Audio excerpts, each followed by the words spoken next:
Hi, everybody. My name is Angel Carrillo. I am currently a credential and master's student in agricultural education. So, right now, I'm a grad student at Cal Poly. I recently graduated with my bachelor's in agricultural science. You should all know what that major is for the most part because you're all in the intro class for that major. Dr. DeLay has asked me to create this video and record it to share with all of you. It's kind of hard because I don't have any faces to put it towards, but we're gonna make the best out of it. First of all, I know this is kind of like a different learning experience being virtual and all that, but try to make it the best you can, get the best out of it as much as you can. Make sure you're being safe, just be grateful for the things you still have and so forth. So just to put that out there. So we're still here, you're still learning, you're still at Cal Poly. So congratulations, it's a big deal. Regardless if you're a first year or a transfer, it's a very big deal. So congratulations to you. So I'm kind of doing this on the top of my head. I wrote a few notes down, some things I will go over with in regards to internships. Dr. Lele, I don't know if I already mentioned, but Dr. Lele has asked me to talk about internships, my experience with them, how I got them, and what I got out of them. So that's why I'm here. So first off, I'll probably just share where I interned before. So I've had three internships up until now. The first one was the summer going into my third year. So right before my third year, I actually got an internship with Land O'Lakes through their Purina division, and this is actually the vest I got from them. I worked at one of their Calva plants where they make milk replacer, basically like baby formula for baby calves. Um, that was my first internship, and then uh, the way I'll get into how I got them and so forth in a bit. I'm trying not to make this too long, but there's like a lot of stuff there's a good amount of stuff I think we should go over just because like it's helpful. The second internship I ever got was through Wonderful Orchards. I was I got this the summer going into my last year at Cal Poly, my fourth year. And then I started working as at the Cal Poly Strawberry Center as an intern there after I graduated, before starting grad school, because I was in SLO for the summer, so I wanted to stay local this summer for the first time. And now I'm just gonna kind of go how I got each one of them. So for the Land O'Lakes Purina, Purina is a big company. Land O'Lakes is a bigger company. So Land O'Lakes owns Purina, and where I work specifically work with making milk replacer. How I got that one was through participating in conferences with the Latinos in Agriculture Club, and specifically in the Manners organization, which stands for Minorities in Agricultural, Natural Resources, and Related Sciences. So what it was is that I got the opportunity to participate in public speaking contests through that conference and organization, and that just allowed me to showcase my skills as a public speaker. And what it ended up getting me was this internship as a supply chain and operations intern. I was located up in Lodi area, and it was a really good experience. I got to travel around the country to Minnesota, Mississippi. I can't think of anywhere else right now on the top of my head, but I got to meet all the other interns nationally that were working with the corporation nationally. So the skill there is join clubs, participate in conferences, workshops, because you really do make connections there. It was a good experience for my first internship. You definitely learn a lot of skills, and that's where I kind of want to go into soft skills. You know, there's a lot of students that are worried about experience. Oh, I don't have this on my resume, and how am I going to get a job with that? That should kind of be important, but don't let that frighten you or keep you from wanting to apply for internships. The biggest things I did learn is soft skills, meaning stuff as responsibility, communication, willingness to work, and so forth. That's what a lot of companies are looking for, because, you know, if you might be the smartest person on earth, but if you can't send a proper email or listen to directions, how are you going to be able to do a job? That's the biggest part of it. And you learn a lot of experience by doing the job. And maybe you might not have something agriculturally related through your resume or experiences, but you can use different things for experiences to showcase those soft skills. Say you're in a sorority or any type of Greek life, managing a team to do a philanthropy. You're showing that you are an effective leader. You know how to communicate with different organizations. Say you are a tutor. You know how to pass on information and knowledge that's applicable to other people and share it in a way that you can allow people to learn it better.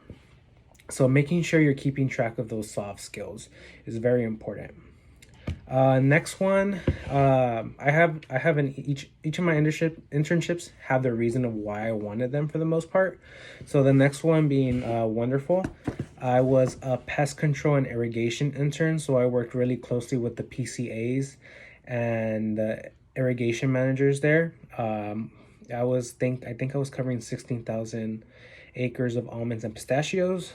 I worked a lot with the irrigation team. I did some surveys with their pest control teams and their surveyors and so forth. And I really enjoyed the experience just because I got the agricultural experience I was lacking. And even in my interview, I mentioned how I don't have too much hands-on agricultural experience. And the part of it was the thing is, I brought that up and I asked, well, I'm never going to get the experience if there's a company that doesn't allow me to do so. And I think that's what intrigued them because you're like eager to learn, eager to get your hands dirty and so forth.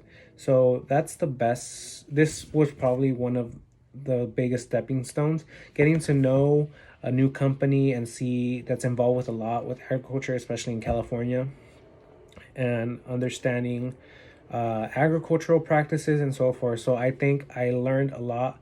I utilized a lot that I learned in my classes in this internship at Wonderful because it's a lot of the same principles and vice versa. I used a lot of what I learned in my internship in class. Real life experience is very valuable in the agricultural industry.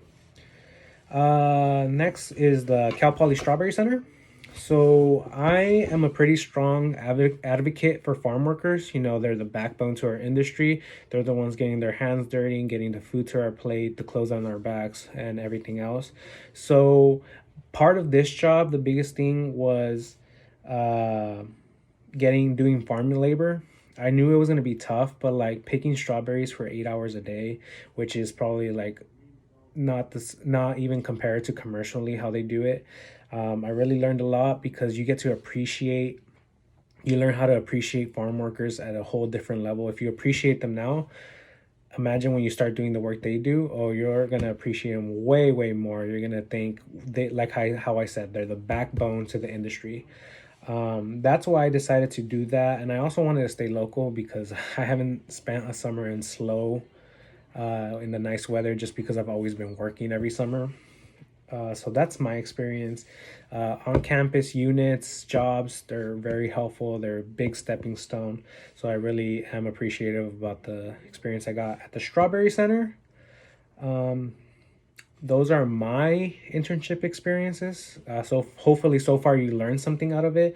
One thing I also know is I remember is that I got an offer to come back at Land O'Lakes, and the job I was working was just not what I was wanting to do. So I respectfully declined the offer. And remember to not feel pressured about staying with a company. Reality is that you're the one that's going to be doing the work. You're the one that's going to be working for the paycheck.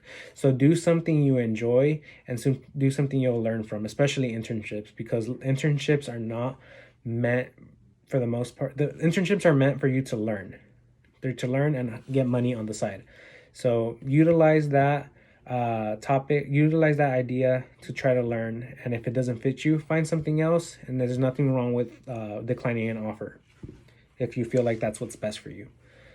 Now I kind of really want to go really quick into the department, the major itself. So ag science has two kind of pathways. You can go into teaching or you can go into individualized, which is basically working in industry, lobbying, politics, whatever it may be. Okay. So if your idea is to for sure go into industry, Ag science is definitely a great pathway because not only is it very diverse and has a variety of classes, you can also segue into something you want to concentrate in. Um, like, for example, I can technically take my PCA exam. If you don't know what a PCA is, it's a pest control advisor, and they kind of regulate and approve pesticide use in crops and fibers and so forth. So I can, through my coursework in the ag science major, I was able to meet all the requirements to take the exam. It's just for me actually taking the exam. So don't worry about if you're not an apes major, if you're not an animal science major, you can still do a lot with the ag science major. The only difference is that you're also taking a few of the different areas in the industry. So you're just going to be a well-rounded agriculturalist. I think it's a great major. Now, for those that are thinking of going into ag ed and becoming teachers, one of the biggest things I recommend, just because I'm working towards becoming a teacher now, is still go out there and try to get those experiences and industries if you can, and internships if you can, because they only make you a better teacher. There's nothing wrong with going to do industry internships because you really do learn a lot, and you get to apply the content you're learning in class right now as a student with your internships. And then that's just going to make you a better teacher because now you have hands-on experience plus school experience. So you have the knowledge and the technical way of doing it. So if you're just going into ag teaching and you're thinking, oh, I don't have to do internships because I'm gonna be an ag teacher. Yeah, you don't have to do it, but I highly recommend you do because they just make you such a better candidate and such a more credible teacher.